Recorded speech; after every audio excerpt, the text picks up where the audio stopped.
So this is the second edition of the day's broadcast on the KhoodeelaarTV Channel online, and we said that we'll be discussing two local councils, Tower Hamlets and Newham in East London, two of the most corrupt local councils.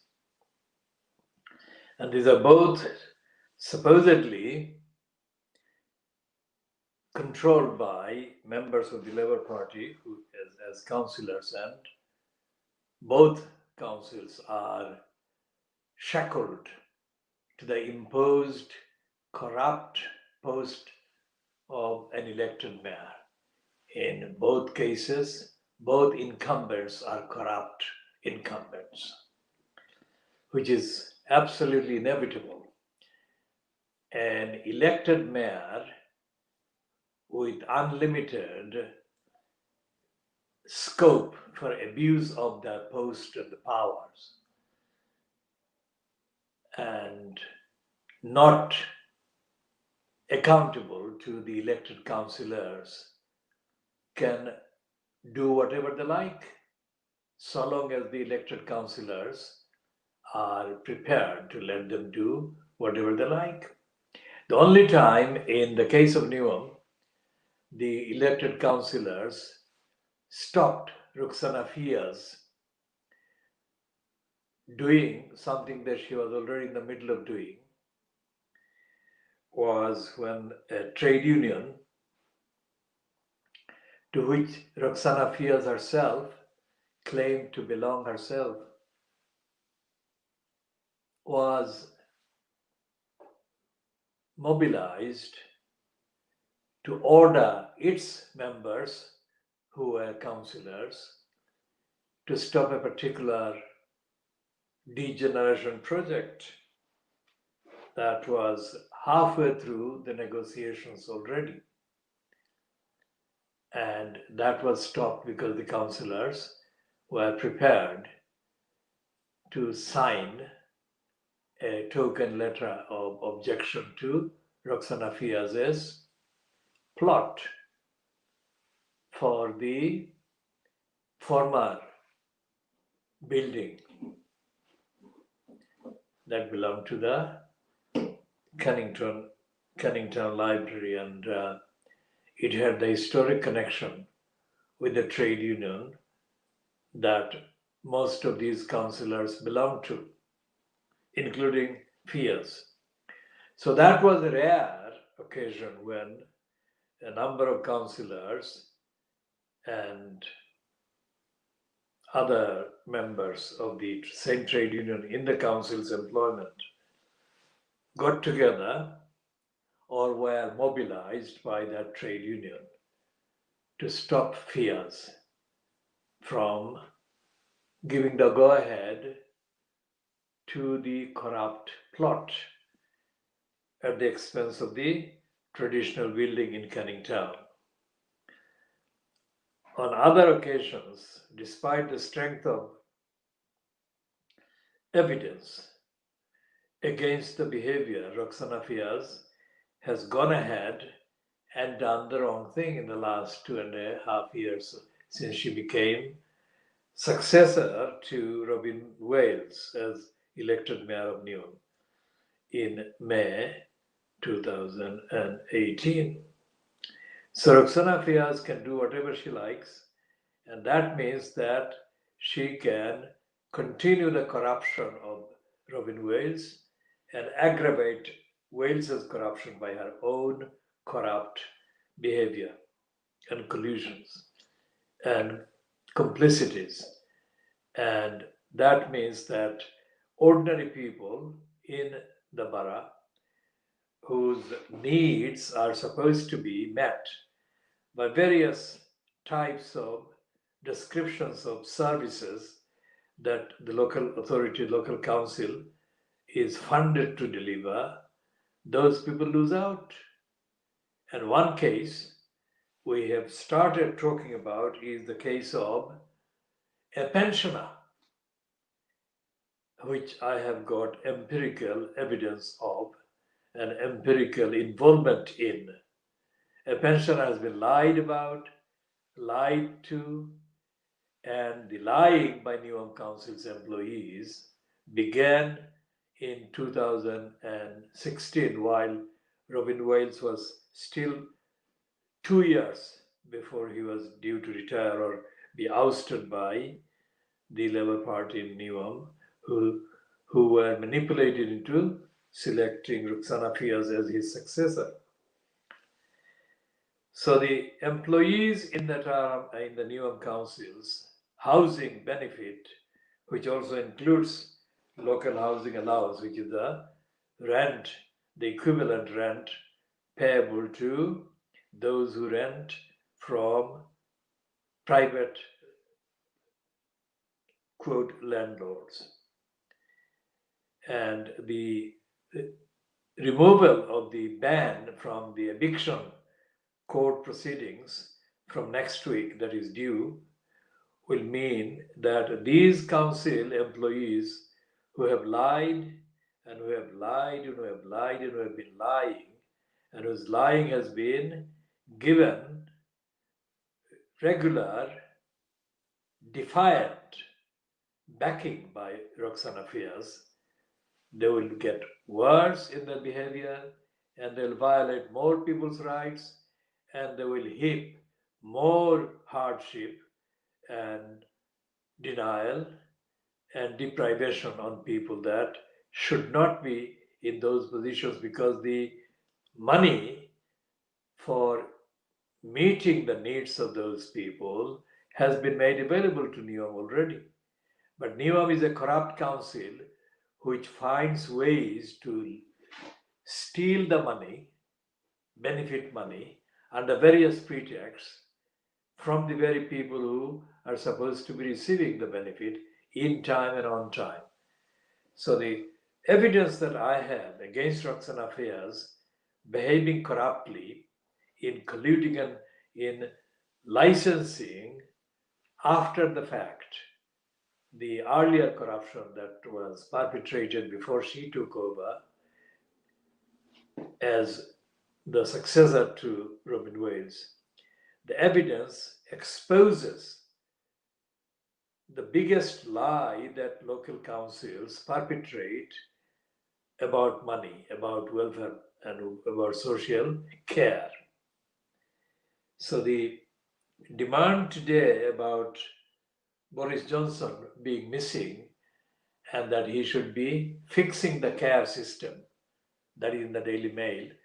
He is missing in the Daily Star. He is missing Bojo chilling out. He's chilling out somewhere unknown. And the Daily Mail today is actually talking about the broken care system. We have covered that in the previous edition.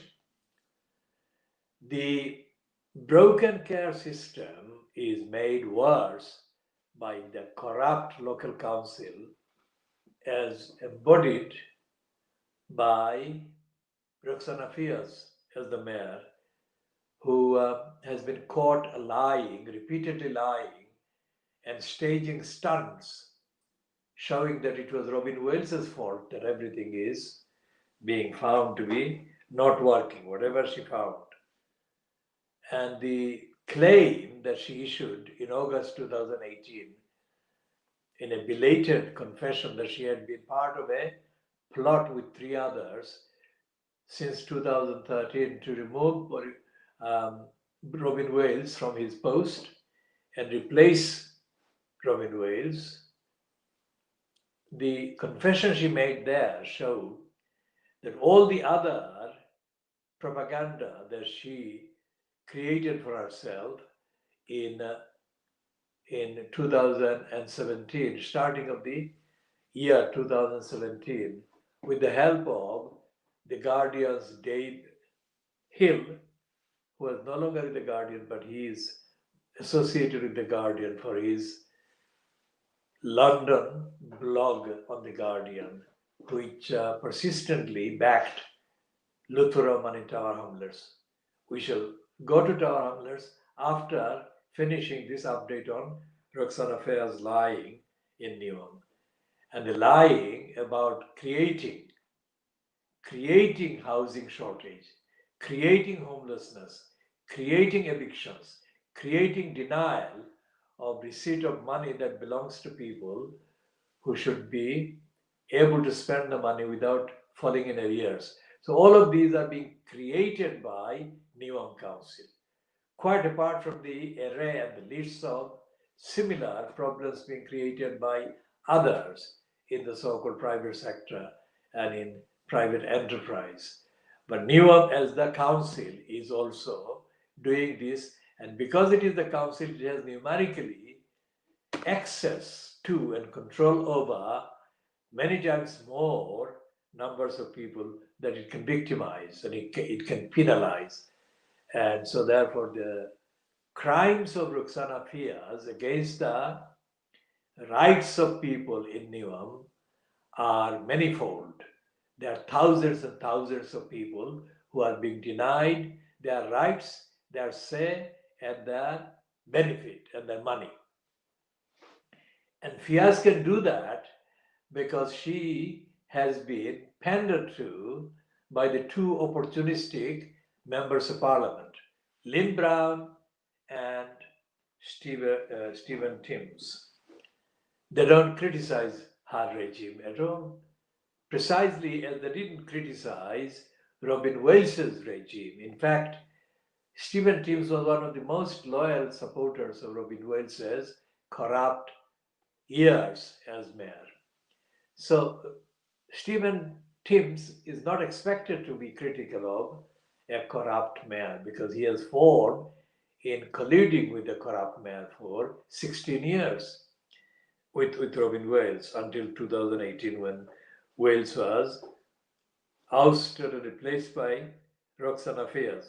So Stephen Timms is replacing his loyalty to the corrupt regime and the corrupt perpetrator incumbent Robin Wales to the corrupt perpetrator incumbent Roxana Faiyaz and her corrupt mayor regime in Neom. So these people are going to make the removal of the ban on evictions an occasion they will celebrate.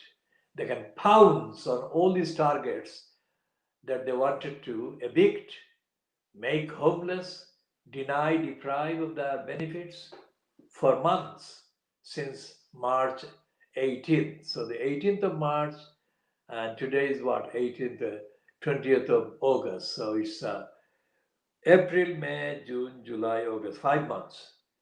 5 months they have been just about being patient against their victims and the targeted victims.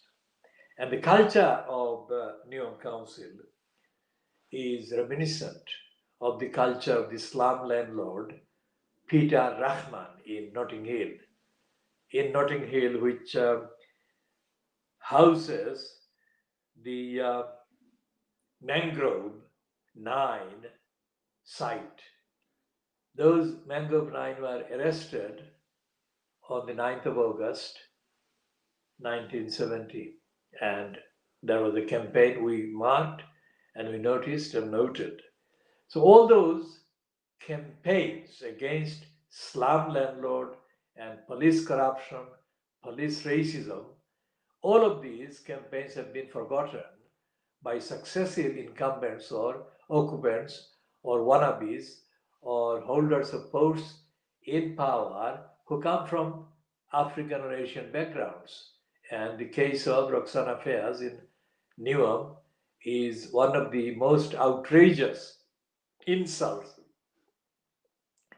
to the pledges for decent treatment by the local authorities, that the people campaigning against the mangrove grove harassment and FITA and PREMA pledged that they would be implementing if they got power, so if others got into power as a result of their campaign. And so Neom Council is now part of the problem when it comes to housing. Lack of housing, loss of homes, lack of space, lack of actual independence and peace of mind, lack of threats of eviction. Newham Council has not made any public statement, as far as we could see, that actually challenges the lifting of the ban on eviction proceedings, which means that it is eagerly waiting for the opportunity to pounce on the victims. And there is nothing in the Labour Party's national or central UK leadership, UK parliament based leadership, that is actually drawing attention to these serious acts of complicity with the conservative agenda of harassing people and making people homeless and denying people the benefits that they are entitled to for decent housing as part of the rent. Local housing allowance is part of the rent. And we shall be giving chapter and verse when we've got the printouts, and we shall be showing to camera how Roxana Fiaz has been lying on the evidence. We have no agenda against Roxana Fiaz personally. We have no agenda against any member of the council personally. And we have no need for having any personal agenda against any of them, because the evidence of their misconduct, their wrongdoing, their corruption, their lack of accountability is so overwhelming and so absolutely beyond reproach, beyond doubt, that we don't have to have an agenda or ulterior motive against any of them. What we are saying is that despite the propaganda that the Boris Johnson regime is the worst regime, most incompetent regime, and all the rest of it, the local councils which are not controlled by the Conservatives or the Boris Johnson party or the gang, are making lives of the local people a misery to thousands of numbers of people they are actually denying and depriving. So everything that I have said here about Roxana Fiaz and her corruption and a corrupt cabal and regime in Newham, in principle can be easily translated and transposed onto the next door local neighborhood borough called Tower Hamlets, except that the evidence against Tower Hamlets Council is even more it outnumbers the evidence of corruption against Newham Council. The only difference in that is the size, the length of time over which Tower Hamlets Council has been doing the same wrongs and creating homelessness, shortage of housing, and shortage of the, if you like, exemption from liability to rent arrears, because the rent arrears have not been caused. But in Tower Hamlets, the problems are manifold, but essentially these are the same type of problems: lack of accountability, lack of honesty, lack of truthfulness, lack of compliance with the law and the legal duties, and the lack of concern and care for the victims of denial and deprivation, and the lack of any understanding or care about the impact that the corruption and the criminality and the abuse of positions by Fiaz and John Biggs in Tower Hamlets, that this abuse has on the victims. So we can very safely evidentially say that the principle that we apply on the basis of evidence and empirically tested and verified evidence against Newham Council and against Tower Hamlets Council, this principle can apply to other councils as well. But we are not focusing on empirical sources. We are focusing on extrapolated sources. That's the only difference.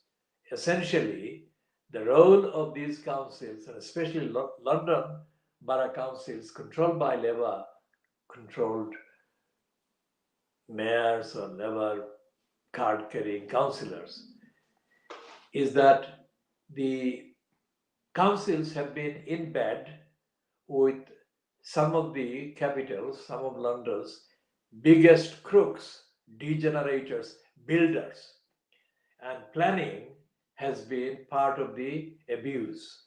Planning, instead of being a regulating influence against excesses and against antisocial buildings, the planning has been used and is still being used as a tool for corruption and for theft.